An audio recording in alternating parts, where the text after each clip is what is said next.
जय सरना। जय सरना। दोस्तों, मैं चितरंजन उरांव आज नागड़ा गांव में अपने घर में सरना माँ का, धर्मेश का कृपा हो और आशीर्वाद मिलता रहे और घर में सुख और शांति हो, इस उद्देश्य से आज गांव के धर्म दीदी लोग को, धर्म अगुआ मंगू राव को और हम सभी लोगों को बुला के अपने घर में पूजा, अपने घर में प्रार्थना और अपने घर में भजन करा रही है, ताकि वो उसको देख के और प्रेरित हो और लगातार अपने घर में विनती भजन और प्रार्थना करते करते हमारे समाज में एक धर्म के प्रति, एक अच्छाई के प्रति और बेहतर हमारे घर परिवार में हो, इनके घर परिवार में हो और भी लोगों में जितना आए हुए हैं सबके ऊपर में सरना माँ का कृपा हो। तो हम जिनके घर में आज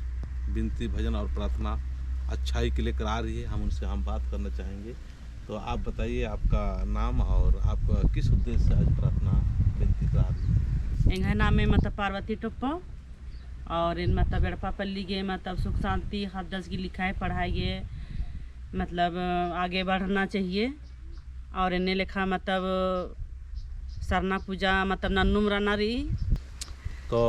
सचमुच बहुत अच्छा है, सरना पूजा हमको करते रहना चाहिए और साथ और मतलब हाँ नन्ना रहना रही थी मतलब अपन धर्म नन्ना रही हमेशा के लिए और नन्नुम रहा लगे ना कौन थी किलन थी शुरू मन जाउलन थी ये मतलब चाला योगी सेवा नन्नुम रहे और नन्ना लगे बहुत अच्छी थी। हाँ दौले हाँ शुरुएन तिकलन थी चालू मन जा योगी तक इदी हुरमी नन जाना योगी। तो निर्पूजा तो कैसा लगे दौड़ लगे बढ़िया एकदम निरंकार लगे जिन कस तिंका कस पूजा नन्ना रेंदा नन्ना रिया दिन हुरमिन तिंका अधिक ही मतलब अनुभव दूसरा लग गया केरा। तो सचमुच बहुत जरूरी है और एक तिंका निन धर्म बाबा अन्य में लेखा निंगा गे मतलब आदि शक्ति चाल यो निंगा गे बहुत परिवर्तन मन जा